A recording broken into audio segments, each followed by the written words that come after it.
There are 18 poems in the WJEC Eduqas Poetry Anthology, but which, in my opinion at least, are the best, and which ones are, well, not so great? Well, let's find out.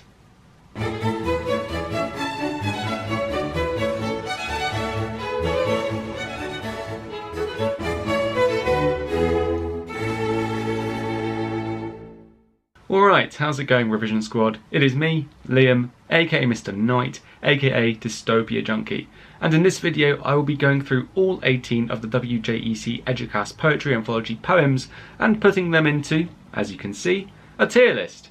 Now, I'm basing this tier list mostly on personal opinion, of course, but I am using my views on the poems' images, use of language, form and structure, the context you can apply to them, the themes that they're relevant to, and how comparable they are to other poems to help inform my evaluations and decisions. So it's not just me doing this totally randomly, it is me sort of doing this with a somewhat informed opinion, I guess.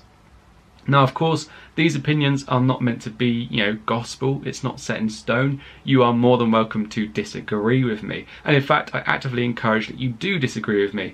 If you think that I've been, super generous to some poems and overly harsh to others, you can let me know using the comment section, of course.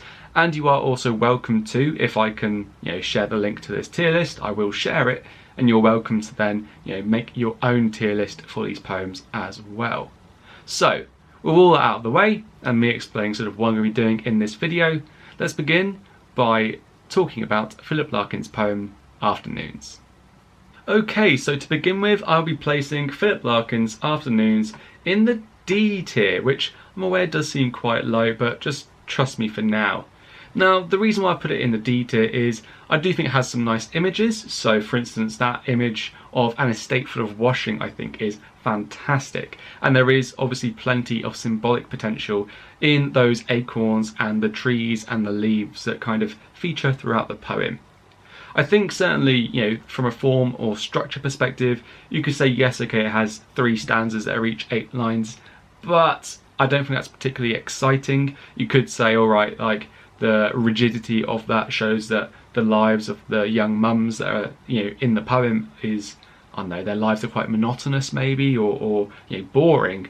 But that's like one quick point to make. I don't think it's particularly exciting. The language is relatively straightforward, so that is, I guess, a positive. And context, certainly you could write about the 1960s and gender norms at the time. But after that, I don't know if you're going to really be able to write much more or bring in much more different or more varied or more interesting context maybe. Now, from a thematic viewpoint, you could talk about time and man quite strongly. I think certainly it's about the passing of time and a specific time in people's lives, but again, that's probably about it really. I don't really think you could compellingly make an argument that it fits to other themes really securely. And if we're thinking about the poem's sort of comparative potential, I guess you could talk about other poems that are really strongly about the passing of time. So maybe, as imperceptibly as Grief, or even sort of Ozymandias, for example. So for now, I'm putting Philip Larkin's Afternoons in the D tier. Okay, and next up we have Emily Dickinson's poem, As Imperceptibly as Grief. And this poem, it's a shame it's come so early in the ranking, to be honest. This poem is in F tier. It's actually on its own in F tier, I'll tell you now. It is in the Impy tier, because I call the poem As Imperceptibly as Grief Impy in my head, because the title's horrible to say sometimes. Simply put, As Imperceptibly as Grief is my least favourite poem in the anthology, and it's probably the only one in the anthology that I actively dislike. Now, for the sake of fairness, I will sort of try to say some good things about it. So, for instance, I think, from an imagery perspective, you can, of course, sort of write about how the poem is essentially one large extended metaphor, to do with the passing of grief and how it's like the changing of the seasons. It's like subtle and you can barely see it, but it does happen eventually.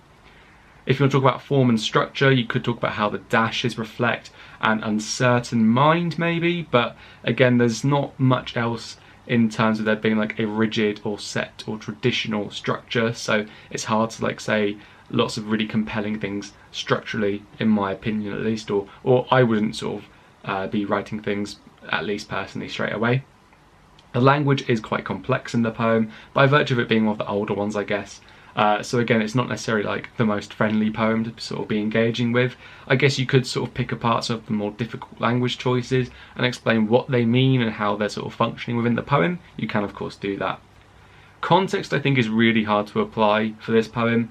You can of course say like how Emily Dickinson was kind of sort of a bit of a dark person. You know, she you know, her childhood bedroom overlooked a graveyard, and maybe she had like a bit of an obsession with death or loss or tragedy, and maybe that sort of fed into her poem, especially given that she had, you know, not like the easiest sort of lives as well. So maybe you could talk about that, but I think it's a bit too generic, it's not super specific.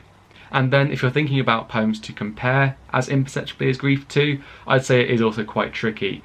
Of course, you could maybe talk about A Wife in London, because they are both to do with the passing of time and negative emotions that are kind of sort of wrapped up within the passing of time. Maybe you could talk about, you know, it in comparison with Afternoons. Again, they're both sort of to do with time, maybe.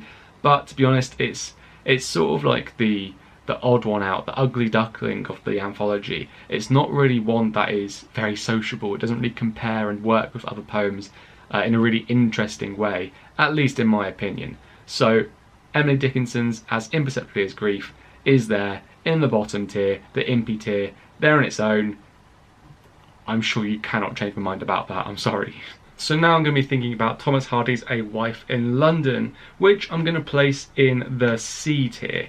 Now, if I'm talking about this poem, I'd say that A Wife in London has some really lovely imagery, so that waning taper early in the poem I think is particularly nice. I think it's a really good image that kind of establishes the idea of death and loss and sort of the either fragility or impermanence of life, so I quite like that as an image. I think the form and structure is actually quite interesting in having the poem essentially split into two halves. With the first half being where, you know, the wife finds out that her husband is dead, and the second half being where, you know, the soldier husband, his letter to his wife finally gets back to her. I think having the poem in that sort of structure of two halves allows the cruelty of time to be really sort of expressed in this poem, which I really like about it. The language, if I talk about that, I quite like the euphemistic and ironic language that's used when discussing the dead soldier, because it shows the wife's inability to process that news.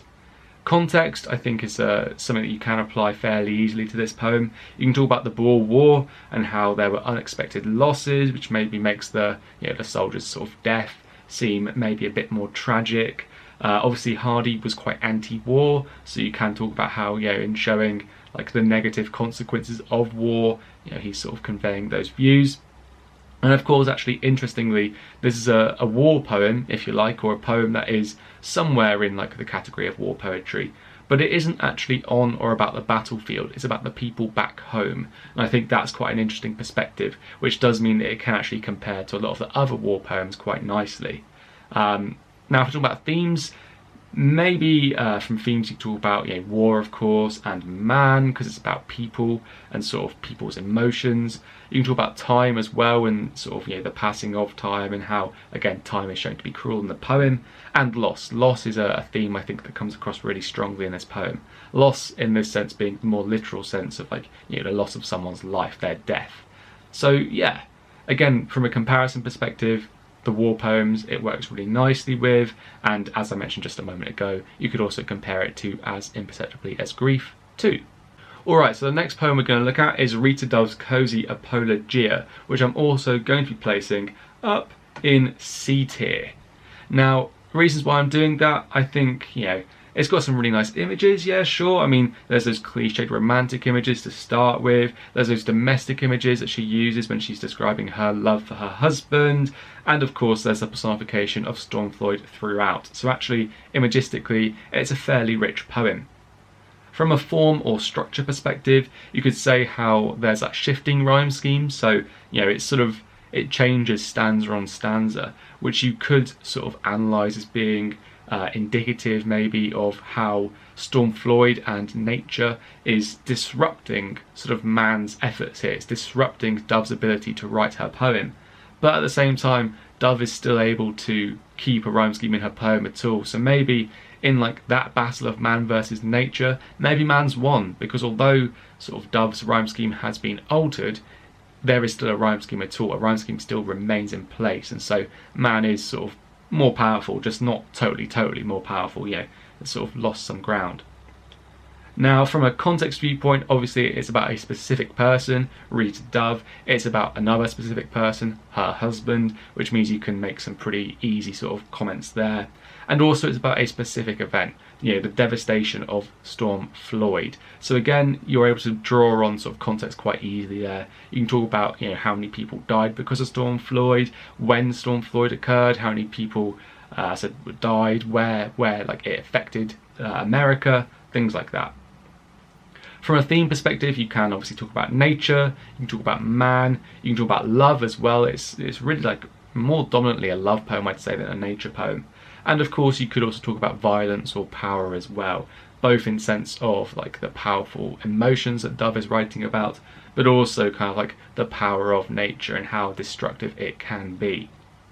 Now, if you want to think about poems you could compare this to, you can apply it to the love poems and the nature poems, sort of generally speaking, but I'd say almost like there are other love poems that are more strongly about love, or other nature poems that are more strongly about nature. So although it can be written about in sort of both those contexts, it maybe isn't like the strongest one to write about in those two contexts, in my opinion at least. What you could say though is actually if you're going to write a maybe like a nature essay or a comparison essay with nature as like the key theme, then maybe talking about man versus nature. If you're going for that sort of argument, maybe either how two poems show like man and nature in opposition, or how one poem shows man and nature working together, so like To Autumn. You could then maybe say in Dove's cozy Apologia, man and nature are shown to be sort of adversaries. So there could be like a nice comparison to happen there. Anyway, Rita Dove's cozy Apologia is going into, for me at least, C tier. Alright, so next up we're going to look at Wilfred Owen's Dulce et Decorum est, and I'll tell you now, this is one of my favourite poems in the anthology, and it goes straight up into A tier. Now, from an image perspective, there are loads of brilliant images throughout this poem, where, Owens compared the soldiers to hags, sort of completely, immediately destroying the traditional image of soldiers as these strong, brave young men, and instead they are, weak and crippled and sort of even somewhat effeminate, maybe.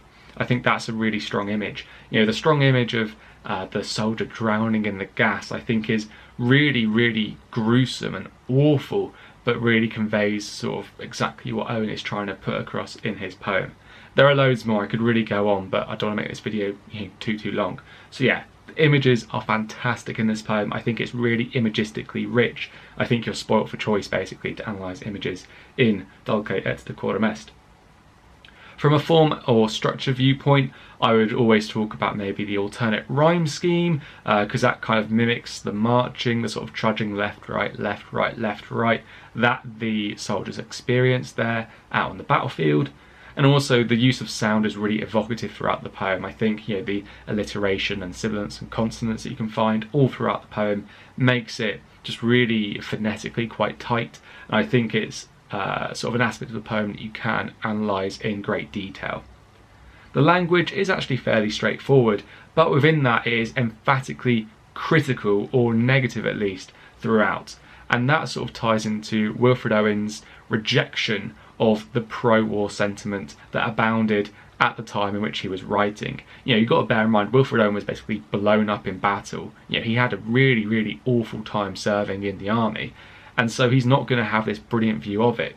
And yet, before he signed up, like, Britain was all about, hey, like, go be a soldier, it's amazing, like, you're going to be so brave, you're going to fight for your country. And clearly he's quite embittered by that, how maybe he was, fooled into signing up and then, only to be blown up and suffer immensely because of it. Now, of course, from a theme perspective, you can talk about war. I think you'd be remiss to not talk about war.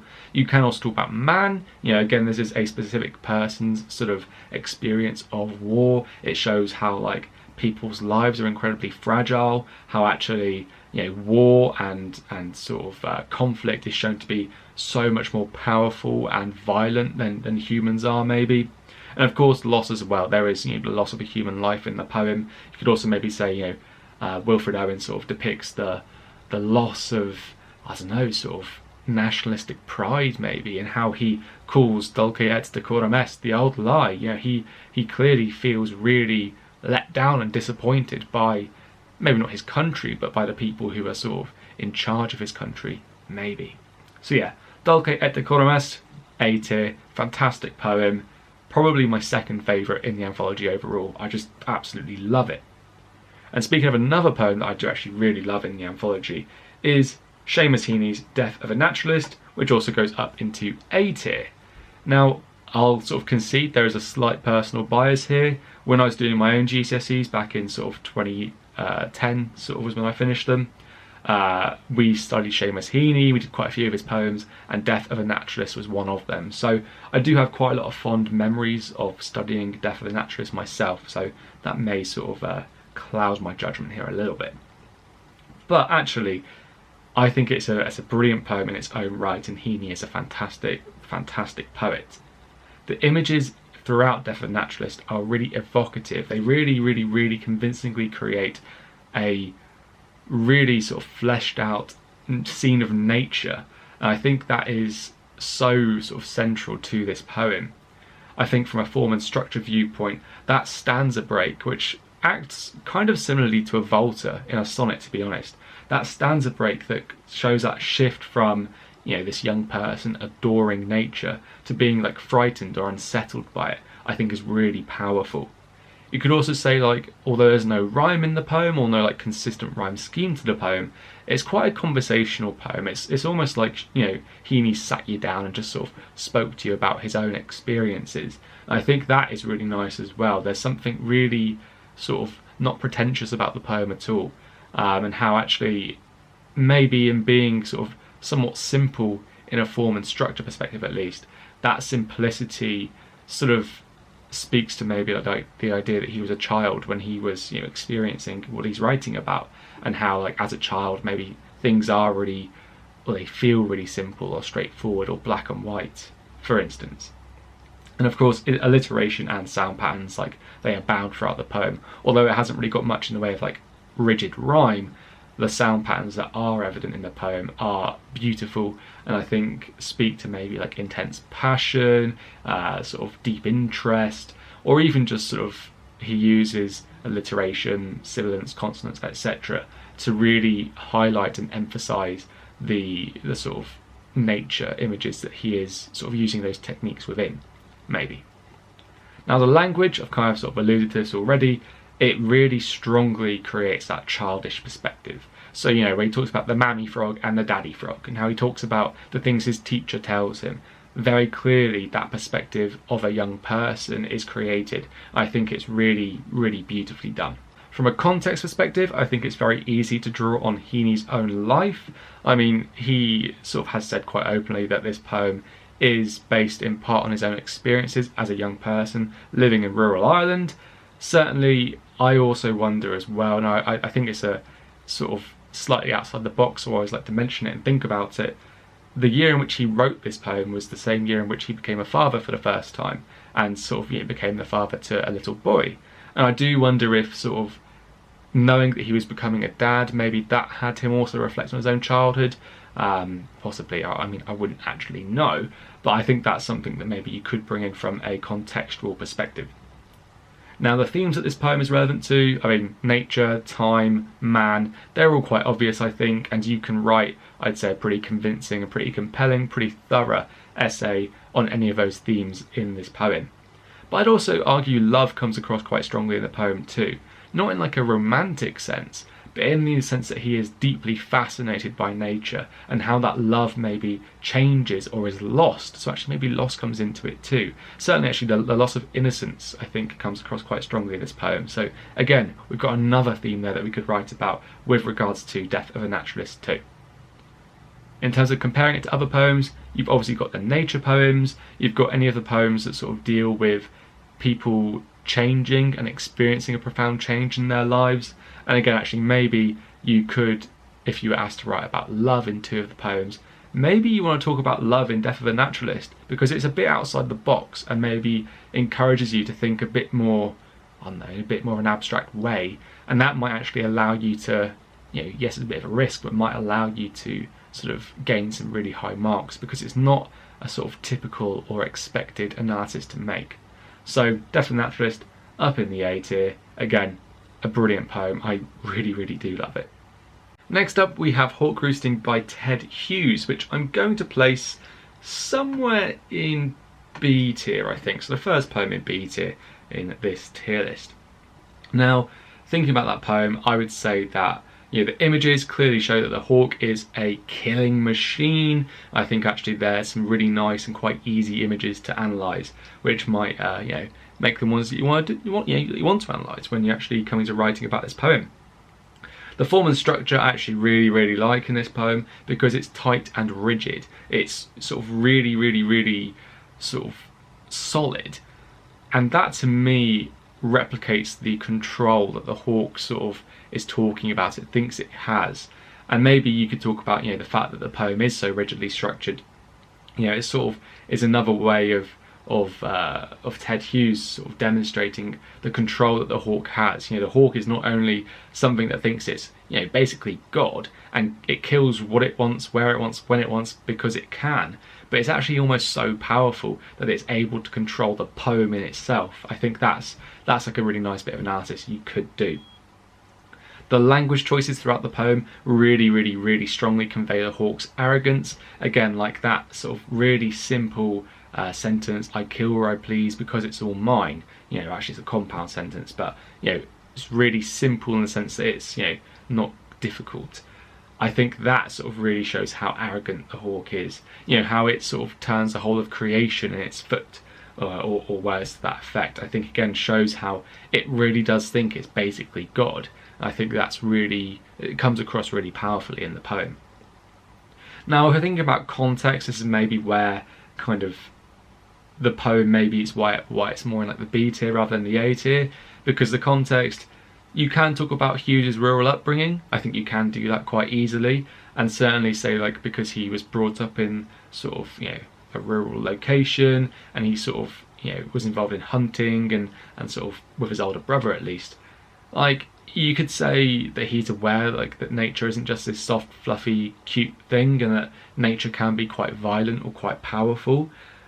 Otherwise, some context that you're going to be working with might be kind of reaches or a bit thin, or just sort of not necessarily very convincing, or certainly have to do a lot of work to make sure it is convincing.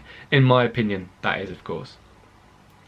If you're talking about themes for Hawk Roosting, obviously nature comes across really strongly, violence and power come across really strongly, and maybe sort of loss does as well, in the sense that, you know, the hawk's talking about killing a lot of things, so loss does come into it too, I guess, as well. And if you think about comparing Hawk Roosting to other poems, certainly thinking about nature and how nature is in this poem depicted as quite powerful and cruel. If there are other poems in the anthology that you think similarly demonstrate nature to be powerful and cruel, then hey, compare these two poems. Likewise, though, if you think there are any poems in the anthology that present nature as quite soft and fluffy and meek maybe, then again you can sort of contrast these two poems instead.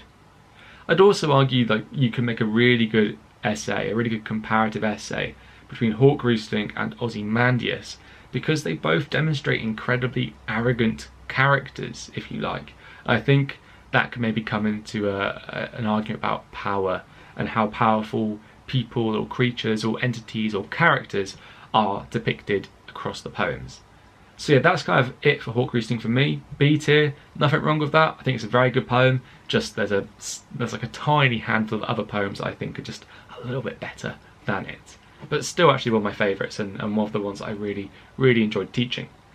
And another one that's actually a poem that I do really like, although it's not going to be as high up on the tier list as maybe like it should be if it was just based on how much I liked the poem, and is also another poem that I have real good memories of teaching, is Imtiaz Darka's Living Space, which also goes into the B tier.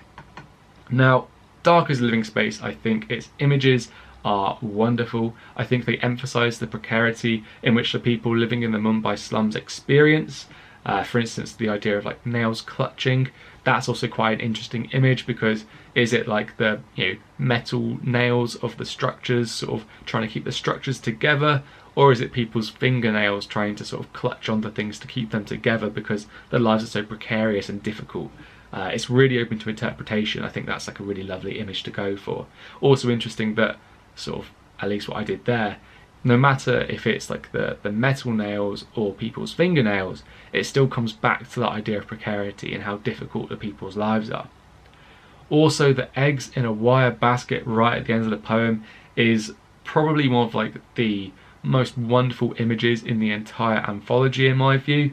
I think it's an image that really speaks to fragility and potential and hope and life. I think it's just one that you can do a lot with, and certainly it does help to end the poem on a slightly more optimistic note maybe. The form and structure of Living Space is wonderful. I really love the form and structure of it, basically because the poem's structure mirrors its content. The structure is all over the place. It is not nice and neat, it is not rigid, the lines are all different lengths, the stanzas are different sizes, but that is pretty much exactly like the Mumbai slums. Like, no two sort of buildings or houses in the slums are going to be alike. They are all going to be slightly wonky or slightly misshapen or rough around the edges, and I just think like that has to be an intentional choice by Darker. Like, she could have really easily just written the poem as like, I don't know, 2 stanzas of 6 lines where all the lines are the same size, and she didn't. The fact that it's so erratic, to me, that has to reflect the chaos and disorder of the Mumbai slums. The language of the poem is quite straightforward, so again, it's not like a tricky poem linguistically in my view. But what I'll say is that the language, at least in like the first stanza, it is very critical, and you can write about the critical tone that it does create. It's not critical of the people living in the slums, it is actually critical of the slums themselves, and maybe Darker's trying to create the impression that, like, obviously the slums are rubbish, but what's actually more rubbish is the fact that people have to live in them. The fact that sort of poverty is so bad, and sort of wealth disparity is so awful, and that sort of society is so unjust that people have to live in such awful conditions, in such awful living spaces, if you like. Now, from a context viewpoint, I've mentioned the Mumbai slums like a dozen times already in just a couple minutes, so you can bring that into it very easily. And you can also talk about Imtiaz Darker's desire that she's written about elsewhere to sort of raise awareness of different cultures and how people experience sort of the world differently in different places, and also how like difficult people's lives are sort of in the non-Western world. Sort of most of the people watching my videos are, I imagine, based in the Western world, probably in British schools.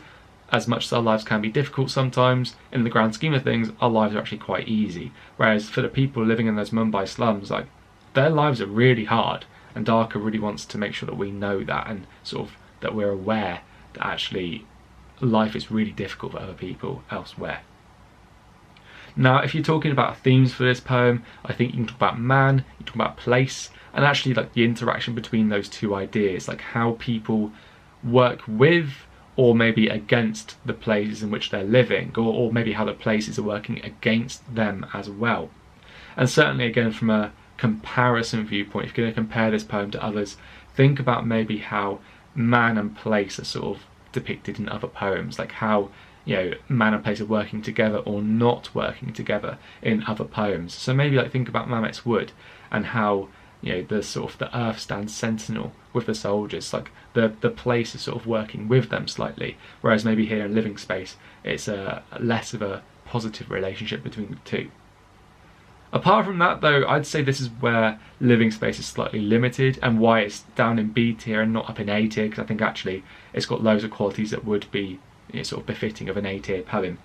It's that actually thematically it's a bit more limited, and I think the comparisons you can make with Living Space, again, you've just got slightly fewer options, so that is why for me, although it's a fantastic poem, in the context of the anthology, it's maybe not totally fitting in with loads of other poems, which is why it's down in B tier alongside Hawk Roosting. Alright, next up is London by William Blake, which I'm going to be placing in the D tier. Again, it's a good poem, just not necessarily my favourite in the anthology by any means. Now, I think there are some nice images in the poem, so like the mind-forged manacles, I think is actually like a really, really great image, because I think it expresses like the idea of like control and how restrained the people in London seem to be, but maybe how it's not like a literal manacle, they're not literally restrained, but they're kind of, their psychology or their mentalities are beaten down to the extent where they are. I think that's quite a cool image. Form and structure, there is that like rigid structure which speaks to the control that the people in London sort of are experiencing and are put under. So actually, again, I do quite like that, where you know the structure of a poem sort of reflects its content. So actually, like, that is a bit of that I do really like. And of course there is emphatic repetition in the poem, as seen in the second stanza, with the repetition of every, which makes it really clear just how totally people are controlled within London. Language choices are quite interesting in the poem, maybe. You know, the chartered Thames is quite ironic, and it shows maybe Blake's quite critical attitude. If you're thinking about context to apply to this poem, you could say like how Blake was maybe like a bit of a rebel, basically. He's a bit anti-establishment, and how maybe that informs his views in the poem. You know, he doesn't like the church, he likes like personal sort of religious practice. He doesn't necessarily like the monarchy or the government. You know, he clearly was a supporter of the French Revolution, as we see in the third stanza. If you're bringing ideas about the French Revolution, if you're analysing the third stanza too. Think about themes for this poem, I guess man and place, and again like the way that those two entities interact with each other, and maybe power as well, in the sense that the people in the poem are clearly quite powerless. If you're going to compare it to another poem, maybe like this poem and Living Space work quite nicely together. Again, it's that interaction between man and place, and how sort of the environments in which people live really informs and dictates like how they experience their lives. But other than that, like, I don't think there are loads of really clear and obvious comparisons that you can make with London, which is why it's sort of quite low down in the tier list, as well as the fact that, yeah, okay, I've mentioned man and place and power as three themes, but again, it's, apart from that, maybe quite limited in the context of the rest of the anthology, at least. Now next up, we're going to look at Simon Armitage's The Manhunt, which I am going to place in the C tier. I'm going to put it at the front as well of C tier, simply put because I think it's just quite a nice poem. Like, there's nothing wrong with it, it's just quite nice. For instance, I think there are actually some really beautiful images in the poem, like that fetus of metal, I think, is Armitage's way of making it really clear, like, just how sort of significantly changed Eddie Beddoes and Laura Beddoes' lives are because of Eddie's PTSD. Again, that frozen river in his face, I think that's just like really beautiful. And I like Armitage's images in his poetry generally, to be honest. I think it's often like fantastic. Form and structure, you talk about how, you know, there's couplets in the poem, or at least like, you know, 2-line stanzas, and how maybe that suggests that the poem is going to be traditionally quite romantic, and guess what, it's about a couple, so yes, it is actually quite a romantic poem. Language is relatively straightforward, and if you're thinking about context, you could say, you know, certainly context is quite easy to apply for this poem because it's about a specific event. It's being the Bosnian crisis. It's about specific people, being Eddie and Laura Beddoes, and then also a super specific thing to those people and that event, being the PTSD which Eddie experiences or experienced, and how that sort of impacted on his and Laura's relationship. So again, I think actually context is quite easy to apply in The Manhunt.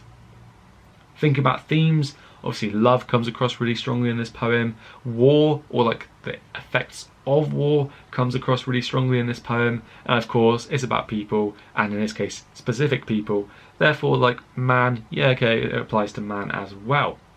Again, think about comparing it to other poems. Really, any poem that is to do with love or war or man, I think is a pretty safe bet for The Manhunt. So I'm aware I've said like quite a lot of nice things about The Manhunt. Like, I do really like it as a poem, and I think actually it's quite a gentle sort of poem to begin the anthology with. I do really like that aspect to it as well. But I've only placed it down in the C tier, and I kind of want to explain why that is just for a moment. In essence, I think The Manhunt does a lot of things really well.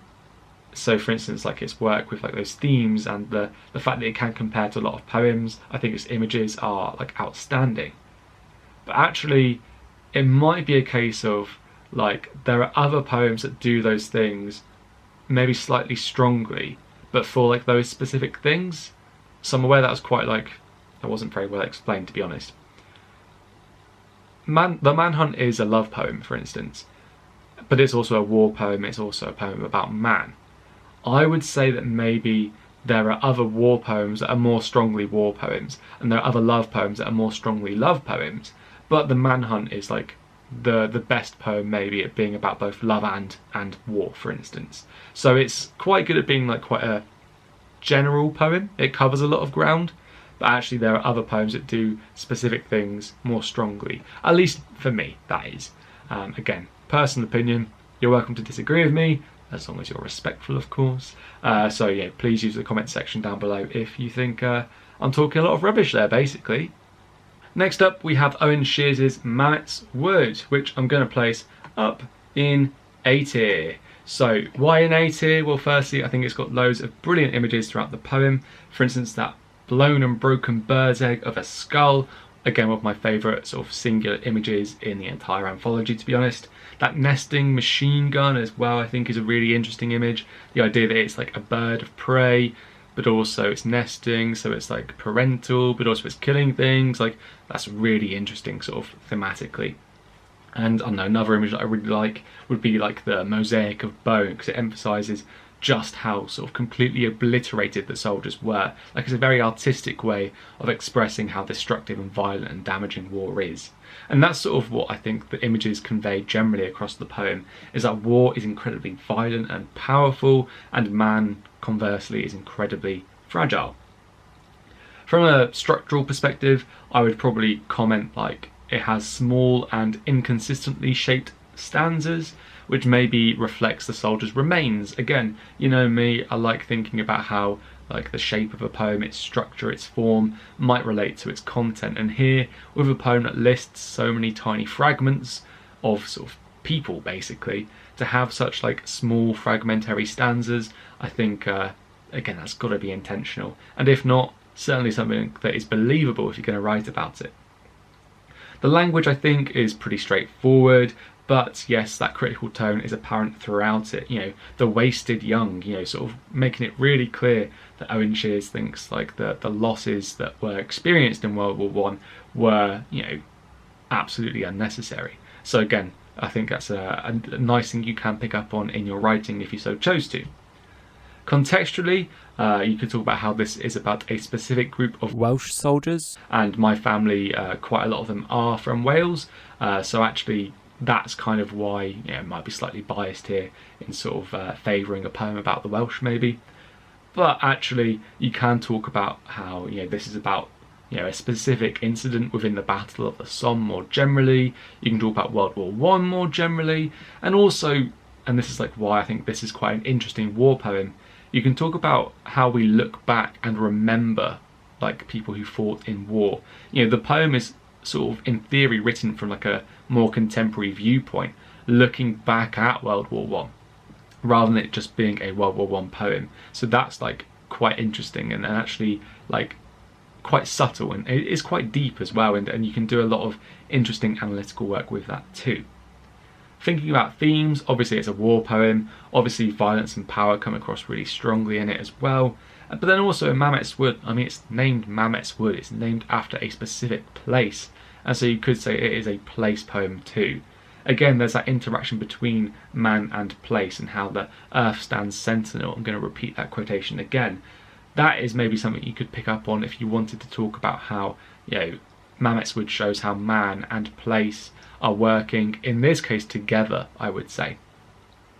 So yeah, those sort of three themes, maybe war and violence and power and place, I think those are your key links to maybe comparing Mametz Wood to other poems. So of course any of the war poems, any of the poems that are really about how people and place interact, so like Living Space for instance, and then also any poem that is really clearly about violence and likewise sort of fragility and death as well, I guess. So yeah, Owen Shears, Mametz Wood, one of my favourite poems in the anthology. up in A tier for me. But there is a poem that is better than A tier. There's only one poem, but it is better than A tier. And that is, as I'm sure you can guess just based on how I've been doing this so far, it is Ozymandias by Percy Bysshe Shelley. That goes up in the Ozymandias tier. It is, just simply put, for me, the best poem in the anthology. I love this poem. I think it's brilliant. I'm gonna hopefully in like a couple of minutes try to explain how and why I think it's so amazing. So first of all, imagery. The statue of Ozymandias is really vividly described and establishes like it's going to be about a specific person and a specific man, but also that even like the most powerful and tyrannical of figures does fall, and that like their power is totally not permanent. I think that is really fascinating.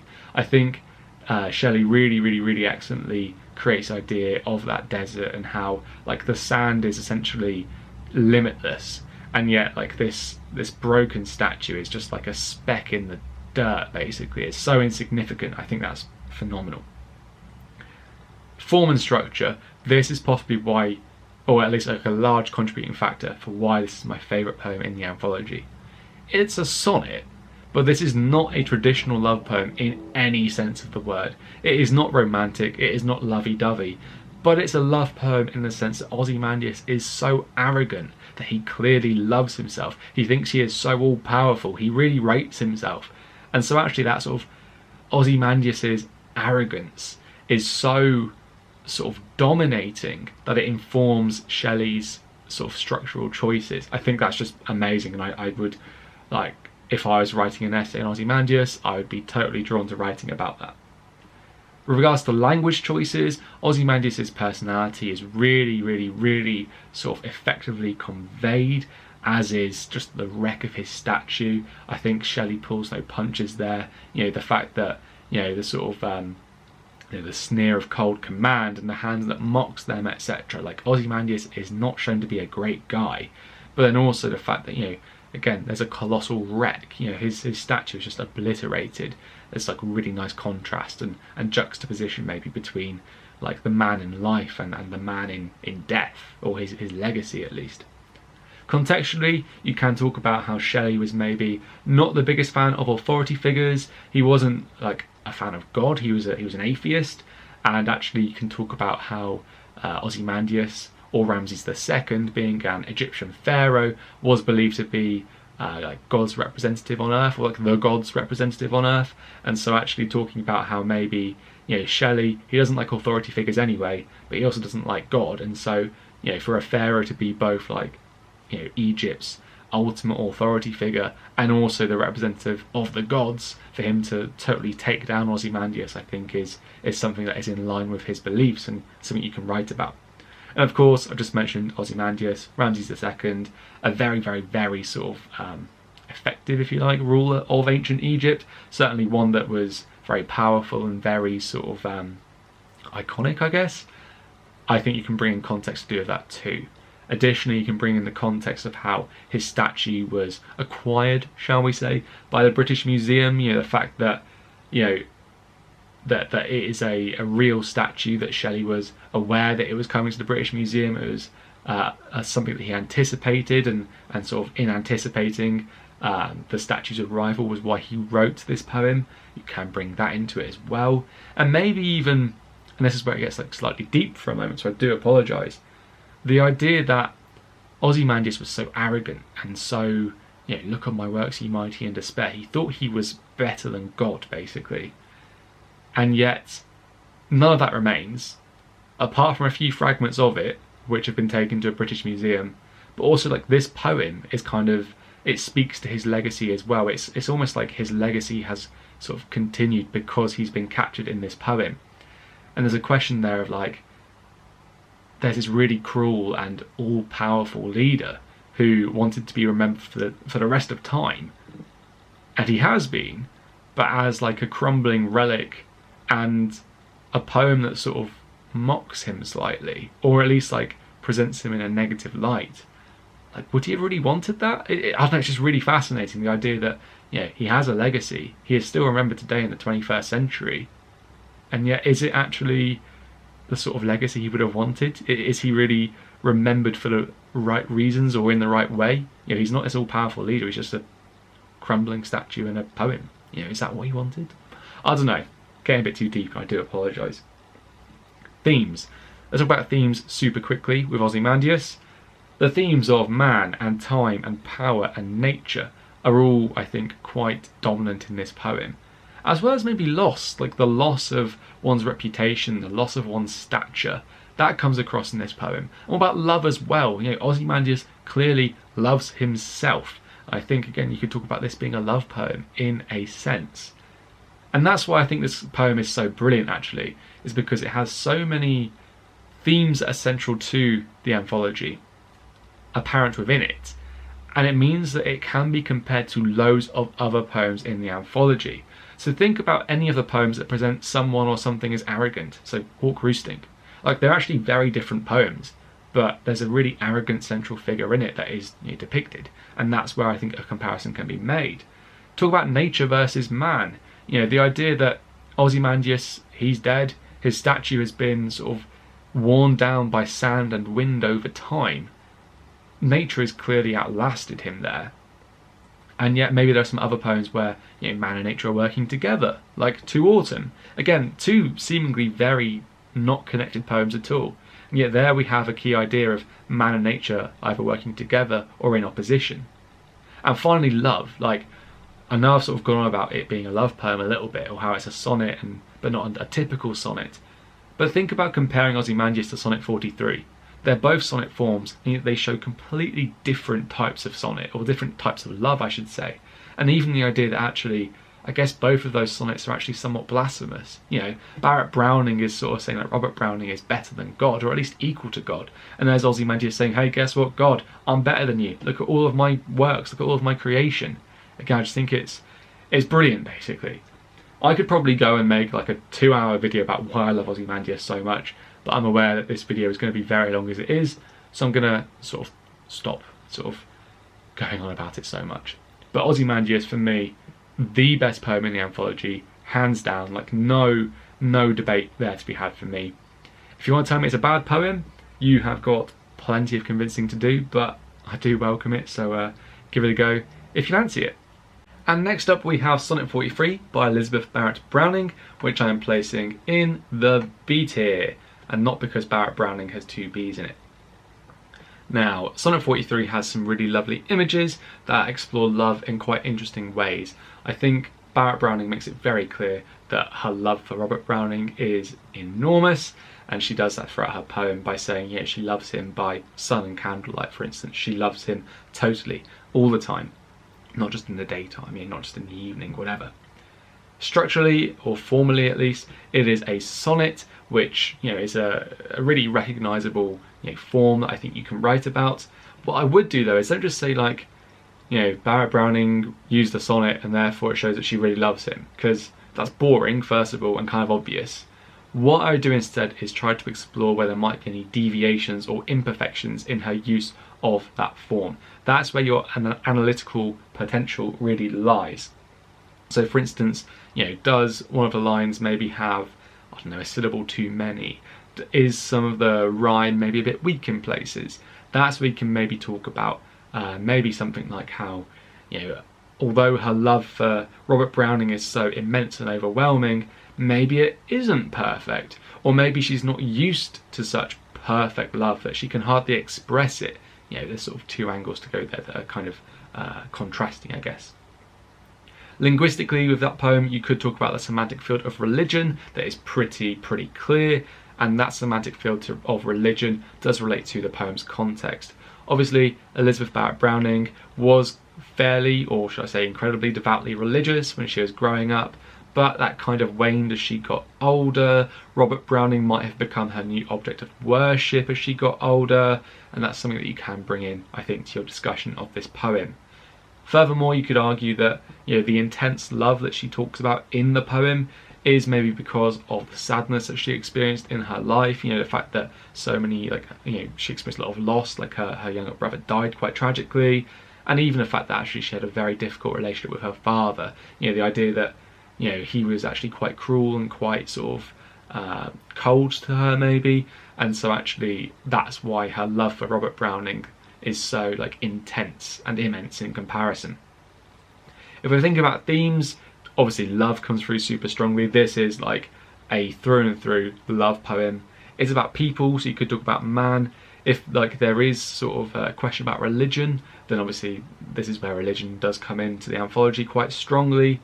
But other than that, I would say like thematically it's a slightly limited poem, which again, like I really love this poem, but it's maybe why it's in B tier, not in A tier, because it's just not like super strong in all the different categories that I've mentioned in this video. What I'd say as well, again, likewise, if you're going to compare it, love poems, like the immediately obvious sort of connection there. So if you're going to be writing about Cozy Apologia, for instance, love poem, or at least like in part a love poem, Sonnet 43, an obvious thing to compare with them. Likewise, actually, any of the sonnets in the anthology, so Ozymandias or The Soldier, for instance, you've got like a formal sort of similarity there between all of them, and then there's like differences contained therein that you can then talk about as well. So that's maybe where I would go with Sonnet 43. Good poem in many respects, but just sort of falls short slightly maybe in terms of the number of themes it applies to and the number of possible comparisons you can make with it. Now, speaking of poems that aren't maybe so great on a comparative sort of I don't know, viewpoint, we have She Walks in Beauty by Lord Byron, which I'm placing all the way down in E tier. Yeah, I mean, to be honest, if As Imperceptibly as Grief wasn't in the anthology, She Walks in Beauty would be my least favourite poem in the anthology. And those bottom two are the only poems that I actively dislike. Everything else I do like, I do value. She Walks in Beauty, let's try to defend it or try to say some good stuff about it then. If you're thinking about imagery for this poem, you could talk about how Lord Byron sort of tries to use less traditional love images in his writing, which is maybe, you know, sort of more interesting than, you know, otherwise it would have been if it was quite cliched or typical or traditional. The form and structure of the poem is quite consistent, and it has like alternate rhyme that might be, to be honest, it might be inconsequential. Like it has a consistent sort of form that it doesn't deviate from. But maybe you could say like the form is rigid and enduring and permanent, just like the beauty of the female figure in the poem. Maybe. Might be a bit of a reach, it might not be though. But again, it's sort of, that's where I'd maybe go if I was talking about the poem's form and structure. From a linguistic viewpoint, obviously it's one of the older poems in the anthology, and so its language is a bit trickier. And actually, to be brutally honest, it is like linguistically not a very memorable poem for me. It's probably one of the few poems in the anthology, if maybe like the only poem in the anthology, that I can't just like say a quotation for off the top of my head.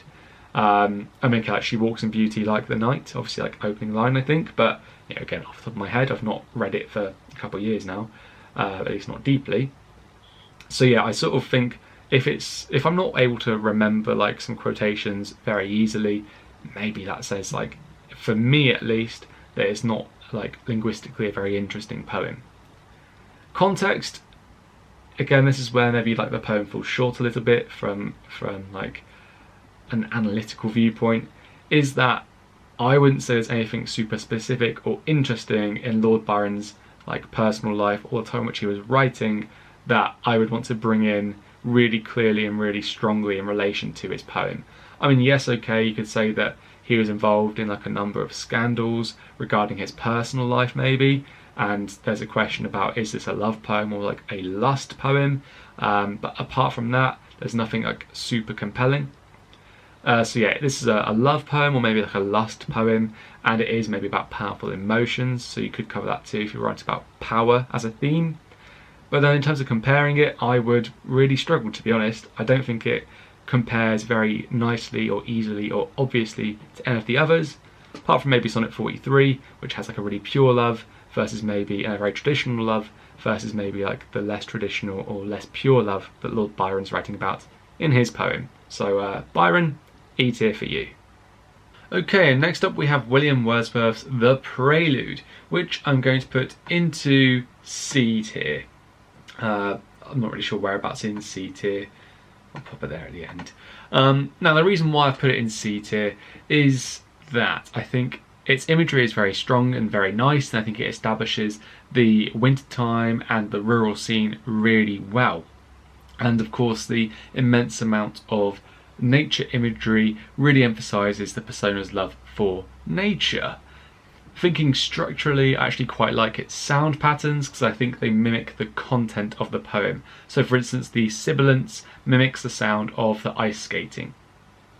Also, I think structurally it's important to think about how there is that change that occurs over the poem, how the poem's persona, presumably Wordsworth himself, begins by really loving nature, by being really fascinated by it and feeling really at home within it.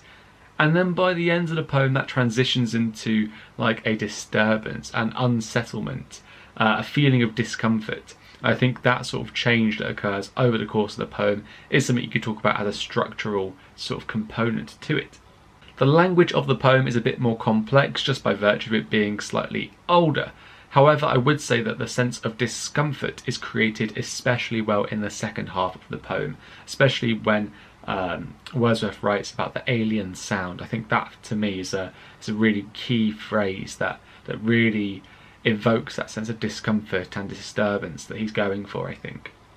Now obviously from a contextual viewpoint, you can talk about Wordsworth's personal life and how he really enjoyed being in nature as a child and how he ice skated quite a lot and had quite a deep passion and interest for it.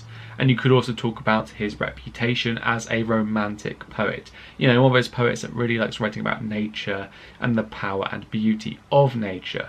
But apart from that, you've got maybe the specific personal thing about him in nature and him in ice skating, and then maybe the broader, more generic comment about him as a romantic poet, but there's maybe not much else basically contextually that you could bring in, which is why it's down in C tier rather than maybe B tier.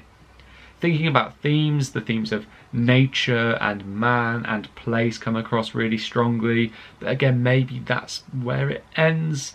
You could maybe really twist my arm and say that maybe love comes into it in the sense that he's really fascinated by nature and that sort of passes potentially. And you could actually think about time as well. Actually, change can only occur with the passing of time, so maybe you could argue this is a time poem. You could also maybe argue that loss features in the poem as well, because there is that loss of innocence, that loss of sort of childlike naivety as the poem progresses, but that loss is sort of an instance, if you like, in the poem. It's a moment in the poem rather than the entire poem being about loss, I would argue, at least. Now, if you were going to compare the Prelude to any of the other poems in the anthology, I think it links really nicely with Death of a Naturalist. Both of those, depict young people who really like nature to start with, who then are, scared by it or made to feel uncomfortable by it, or just have a broken relationship with nature by the end of the poem. So I think that is the strongest comparison that Death of a Naturalist lends itself to. You could also maybe argue To Autumn, maybe it does link with that in the sense that they are both about nature and nature and how man and nature either work with or against each other as well. But I'm not sure if that's sort of a super strong comparison necessarily. So as such, it's a good poem, it's a nice poem, but maybe it's sort of not the strongest poem if you're thinking about its place within the rest of the anthology, which is why I've put it down in the C tier. But next we're going to think about Rupert Brooke's The Soldier, which I'm going to place up in the B tier. And there's a few reasons for this. Firstly, I really like the imagery in the poem. I think the way that Rupert Brooke has presented England as this Eden-like, heavenly utopia, I think is really fascinating. I think he uses lots of images and sort of phrases throughout the poem to really create that impression. Also, just thinking about my more personal research interests with dystopias, utopias do also interest me a little bit too, so the way in which he's created a utopian space in his poem I think is quite fascinating. One of this poem's greatest strengths lies in its form. The Soldier is a sonnet, but it's not a traditional sonnet in the sense that it is not a traditional love poem. It is not about or to another person. No, instead, the sonnet is sort of demonstrating an immense amount of love for England. England as a place, as a country, as a concept. I think that's what makes this poem especially interesting. It ties into those nationalistic and pro-war sentiments that were really common in the time in which Rupert Brooke was writing.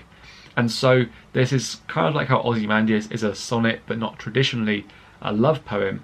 I'd say the same thing can be said for The Soldier. It is a sonnet, but it's not a traditional love poem, which is, I think, a really, really important thing for you to remember if you choose to write about this poem.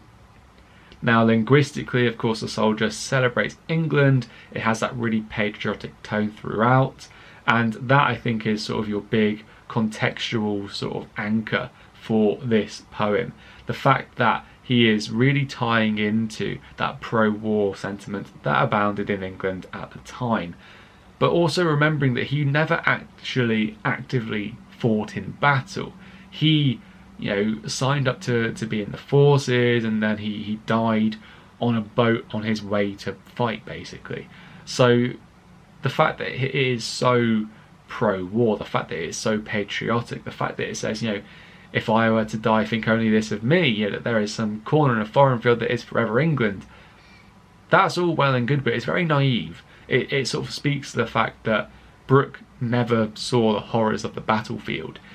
I'm sure Wilfred Owen felt very patriotic before he, fought in battle, and then he saw what it was really like, and it was awful, and that sort of really embittered him. Whereas here, Rupert Brooke never quite saw the realities of warfare, and so he doesn't have that sort of more realistic viewpoint or understanding of it. So thinking about themes, obviously war comes in really strongly, man comes in really strongly because again it's about a specific person, loss comes in quite strongly because essentially the soldier, the persona of the poem, is saying, hey, I'm probably going to die, and this is what I want you to think about me in my death. But of course also love comes across really strongly too, in the way that the soldier clearly really, really loves England and really loves the country from which they are from. So those are some of the themes I think that come across really strongly in this poem. If you're going to compare it to any poem, I think I've made it pretty obvious that it compares phenomenally well with Dulce et Decorum est, and I would strongly recommend that. I think it's actually one of the most obvious comparisons to make in the entire anthology, and yet just because it's obvious doesn't mean you're going to write like a boring essay. I think there are like so many interesting things you can say in comparing and contrasting those two poems.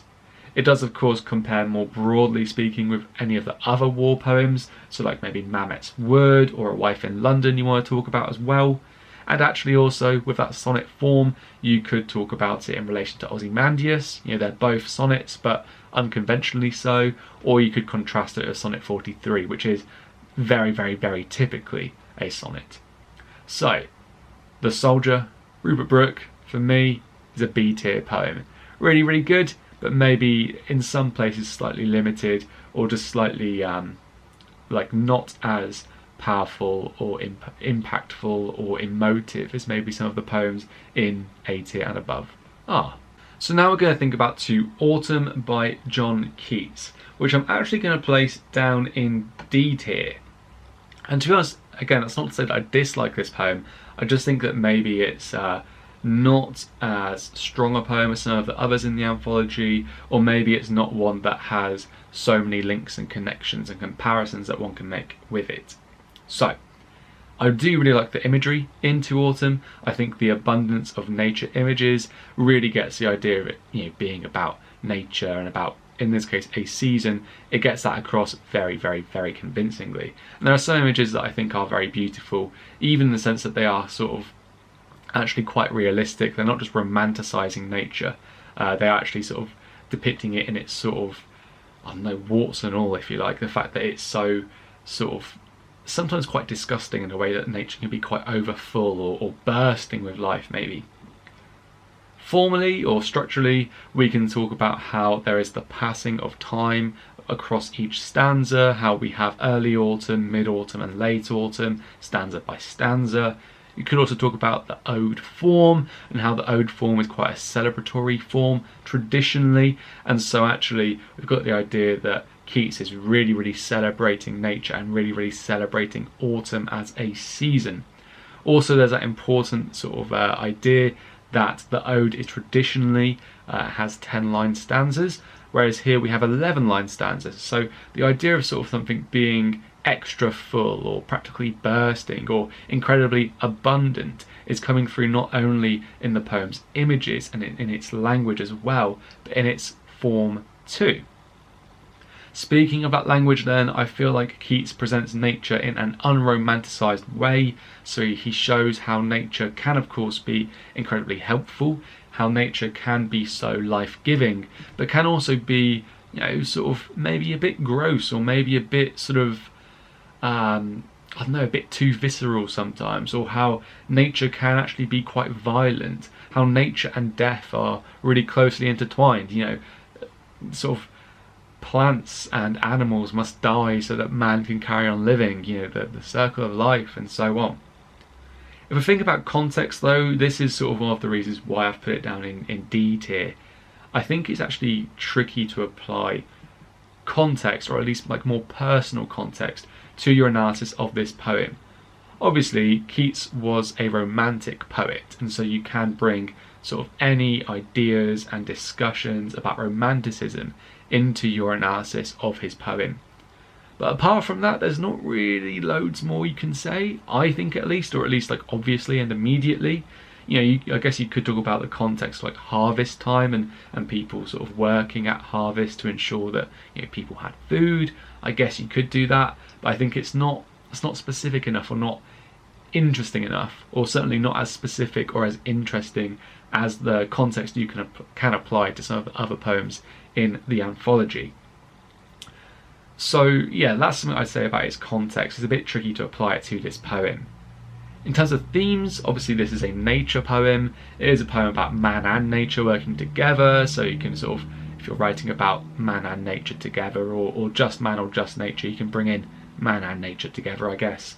And it is also a poem about time and about the passing of time, and that's something that, you know, you can maybe use this poem to compare with, you know, my favourite. You can compare this poem with As Imperceptibly as Grief, because they are both about the passing of time, and actually the passing maybe of a season. So yeah, comparing this poem, it's poems that look at man and nature really, I think. It's poems that maybe show nature to be a bit more violent or a bit more realistic rather than romanticised, so Hawk Roosting for instance. And of course, as I just said, you could compare this poem to As Imperceptibly as Grief as well. Really, it's the whole context element that's made me sort of rate this poem so lowly in the tier list. I still really like it as a poem. I think it's a really beautiful poem, but in terms of like writing about it, I think it's one that is harder to write about, to be brutally honest. Anyway, the last poem in the anthology is Carol Ann Duffy's Valentine, which I'm going to place up in B tier. Let's think about the imagery for a moment. I think there is fantastic, atypical love images throughout this poem, the most obvious one of which is the onion. You know, onions are sort of a symbol of life, maybe. You know, it's you know, a vegetable, and then therefore there's life imbued within that. They have layers. Ogres have layers, but also, you know, onions have layers. Sort of love has layers. Sort of love can be quite complex and multifaceted. Onions in this poem is depicted as a white onion, so there's like the idea of purity imbued within that image as well. So yeah, I think there's loads of fantastic atypical love images in this poem.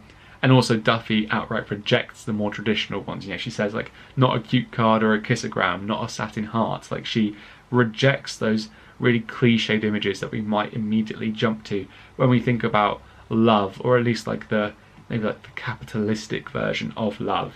You know, things that we have to put money into in order to access them. Maybe this is quite an anti-capitalist poem.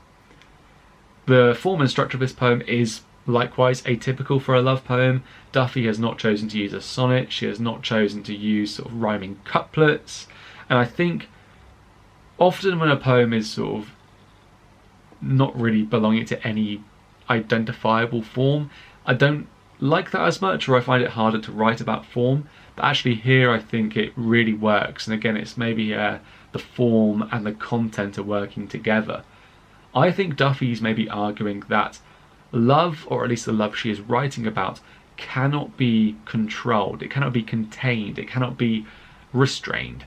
And so I wonder if she's choosing to not use a rigid or sort of really cliched structure to get the idea across that this love is wild, it is more powerful than man in this instance, or than people in this instance.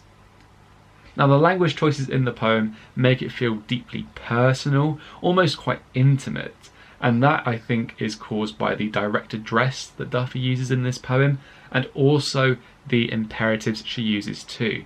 Here, take it, those direct commands that she is using in order to get the intended sort of recipient of the poem to sort of accept the love that is being offered. And I think that's interesting because it shows love to be quite forceful, maybe, like intimate, yes, and also forceful. How maybe love is not totally romanticized in this poem. It's not as sickly sweet, for instance, as the love in Sonnet 43.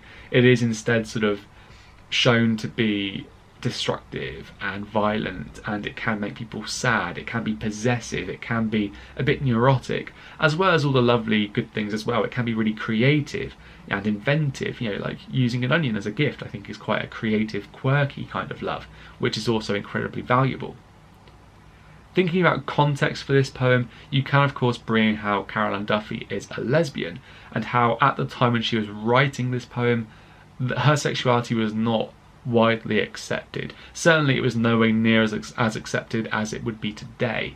And so maybe there's a question there about how, her, for the time, unconventional sexuality led her to sort of write an unconventional love poem. There is also maybe the question, or like the point to be made, that she wrote this sort of challenged by a radio station to write a new love poem. So maybe sort of rising to the challenge, she didn't want to write something cliched or something super typical. Maybe she wanted to shock the radio station or challenge sort of the listener's expectations of what a love poem could be. Maybe, I don't know, maybe I'm sort of making her out to be too much of a radical there, I don't know. Now obviously from a thematic perspective, love comes across super strongly in this poem, of course it does. You could also talk about man because it's about people, and also power because it's about powerful emotions, in this case that powerful emotion being love, but all the sort of connected sort of emotions related to that as well, the sadness, the happiness, the fear, the neuroticism, and so on. If you were going to compare Caroline Duffy's Valentine to any other poem, of course that can be to the traditional love poems, so Sonnet 43, and to Cozy Apologia. You'd probably want to go down a line of saying traditional love poems versus untraditional love poems, or traditional types of love and untraditional types of love, as seen in maybe some of the less typical sonnets we have in this collection too. So Caroline Duffy's Valentine, because of all those reasons, for me, firmly sits in the B tier. Okay, so there we go. That is my final tier list for the WJEC Eduqas Poetry Anthology poems. I'm not going to go over that and summarise it because it's been a pretty long video as it stands, and I'm sure you don't need me to make it even longer. What I will say in closing though is just that reminder: if you strongly agree or disagree with me in any aspect of my tier list at all, please do let me know down in the comment section below. And I'll even, if I can at least, I'll share this tier list sort of template with you all as well, so you can, sort of either make your own tier list as a revision exercise to let you know which poems work really strongly, which poems you're less keen on, maybe which poems you need to revise a bit more if you're less keen on them. And maybe it's something you can do with your friends and classmates as well. Use it to generate discussion and debate, and sort of try to thrash out a definitive tier list for your group of friends as well, maybe. Anyway, I hope this has been useful, maybe, if not slightly interesting at the very least, and I hope you have an awesome rest of the day. Cheers.